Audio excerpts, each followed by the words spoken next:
All right. So here's the English translation of your independent practice. We're gonna solve it now. And for some of you here, you have received the English version of the packet. Well, most of you did receive the Spanish version of this. The table shows information about each of the Great Lakes. It shows the elevation of the surface of each lake and the elevation of the deepest point of each lake, both relative to sea level. We have Lake Superior, Lake Michigan, Ontario, Huron, and Lake Erie. And on the second column, the surface level are all positive because they are all when say surface level, they're all above sea level. That's why they're all positive. 601, 577, 243, 577, 569, and all measured in feet. And the deepest point, they're below sea level. We got negative 732, negative 346 for Lake Michigan, Lake Ontario, negative 559, Lake Huron, negative 173, and Lake Erie, it's positive 210 feet. Okay, so question 6. Show the surface levels and deepest points from the table on the number line. So on your packet, on the farther right side of your packet, the number line, it's not a horizontal line, but it's actually on a vertical line like this, which I already did that for you. So that's a vertical line, and this is the sea level. I'm gonna use a different color so you could see how the cursor move.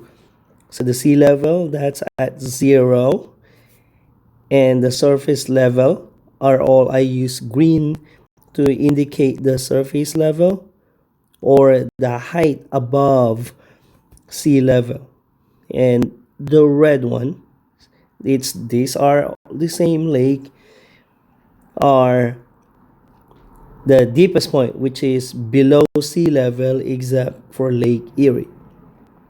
So on your graph, you should have arranged or order your number, sequence them from 0 up to 601. So all the numbers going up or above 0 are all positive.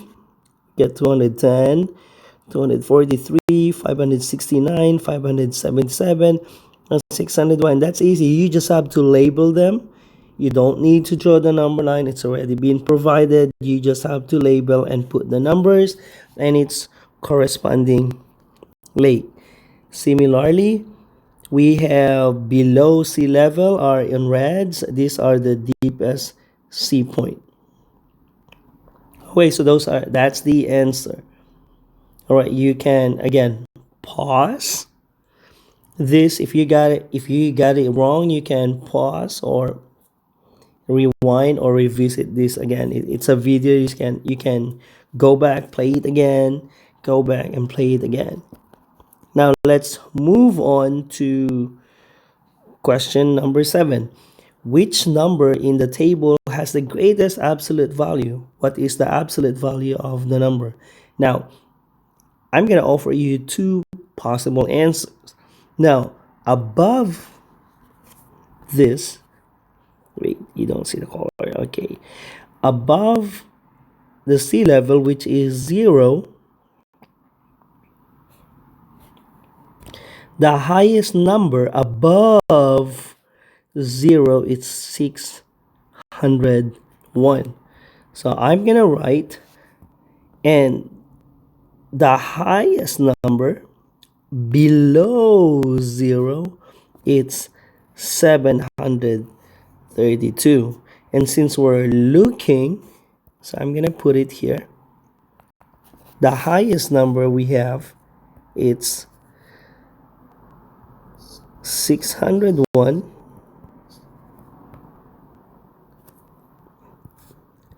Please check your number line. So the highest number, it's 601, or we're looking for the distance of 601 from 0, it's 601.